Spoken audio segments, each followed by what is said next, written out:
shining right now. Celtics got to go if they want to get their 2 for 1 in. Free lane! Here he goes! He was flying! JB taking over.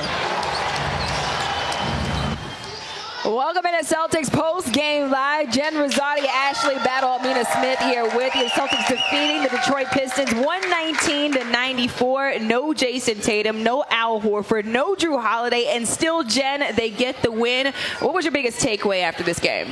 Well, just the unselfish basketball that the Celtics know how to play. You know, next man up mentality. It's not an easy thing at this time of the year to be wanting to play your best basketball heading into playoffs, but also find that balance of keeping your players healthy. And with 30 assists on the game, it's obvious that the Celtics understand their roles. They understand when it's their turn. And I got to give a shout out to the little guy. I mean, Pritchard. Nobody talks about him, but he had 23 points and 7 assists. Of course, you know the little point guard is going to talk about the little point guard, right? Absolutely.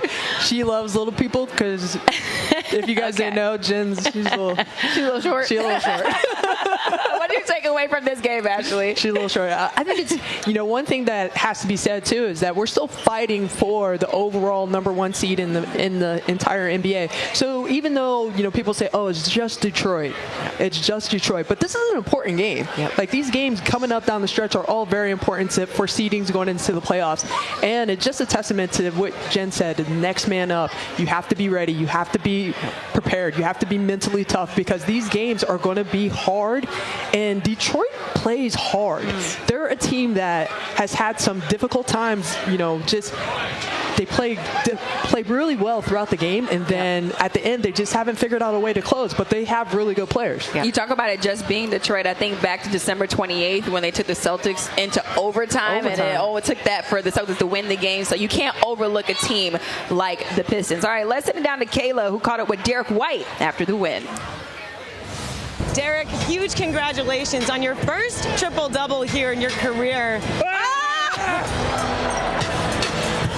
I should have known. I know. I'm not very subtle.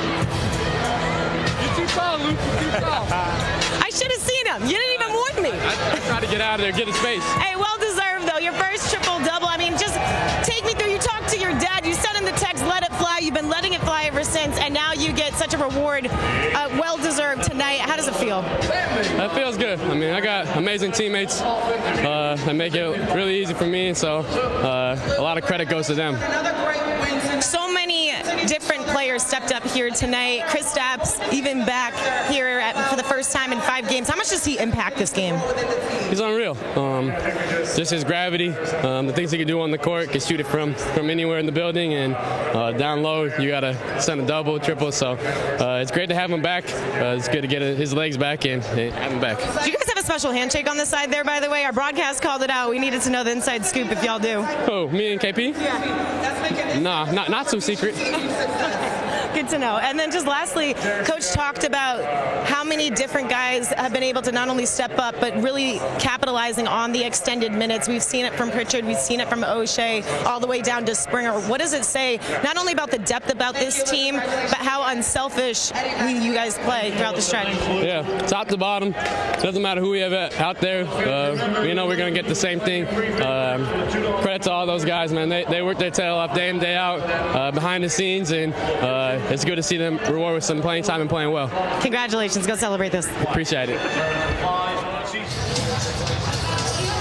Abby, Dejanay, and Zora joining us live right now. And Derek White doing it all out there for the Celtics, scoring, rebounding, playmaking. Dejanay, I'll start with you. Just where was Derek White's biggest impact in tonight's win?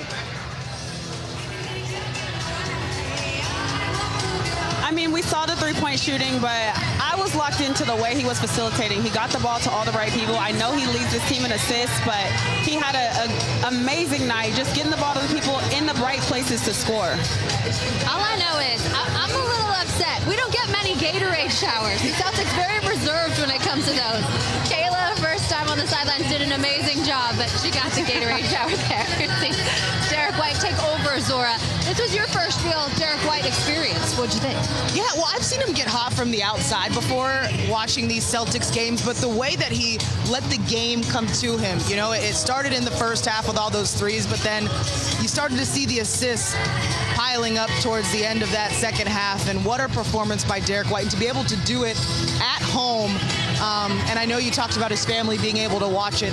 Just has to be a remarkable moment for that young man. Peyton Pritchard also, I mean, the way that this team was sharing the basketball, that's what really stood out to me. On a time when it was a lot of different lineups on the court, maybe guys that don't get to play together a lot, and then still finding each other in their spots. There were a number of rotations in this game. Guys on the floor that had never played together. And you're right, the ball movement does not stop with this group. The threes don't stop. Raining threes. This was Celtics basketball, and we saw it from everybody up and down the line. So it was good to see. I mean, yes, and the Celtics 19-2 when they have 30 or more assists. Zora, just how unselfish did this team look in the win? Well, yeah, I mean, that's what really, like, there was times where players could have taken shots, and I know a lot of coaches talk about this from going from good to great, and the Celtics displayed that tonight multiple times, and then they did it with some flair. I'm not going to get over the multiple behind-the-back dimes by Peyton Pritchard, and then Derek White. Like, to be able to get double-digit assists, you have to understand the spots that your teammates like to be in, and it was so great to see everybody get involved. We're talking about the Springers, the Tillmans of the world. It was just a true team effort, and we've gotten through this entire hit, and we haven't even mentioned Jaylen Brown. He had a quiet 31 points, if that's even there to say. And he showed off what tonight, Dejanay? A lot of the what? That left hand. I don't want to hear no more Jaylen Brown talk about no left hand. Dejanay, but watching this Celtics offense, what stands out to you? And just how dominant they are? Well, one thing that we talked about is that they know where to find their players, and they'll keep going to it. They're not going to stop. If it ain't broke, don't fix it. And that's what the Celtics are really, really good at. But apart from that, I mean, you might not have seen it all night tonight, but they typically have 5 players out there who can all spread the floor. So if you can't stay in front of somebody one-on-one, they're going to exploit that spray, spray, spray, like you said, good to great, or they're going to get a finish at the rim if you don't come over and help. No more slander for that Jaylen Brown left hand. I don't want to hear anything else about Jaylen Brown and that left hand moving forward. All right, thanks so much, ladies.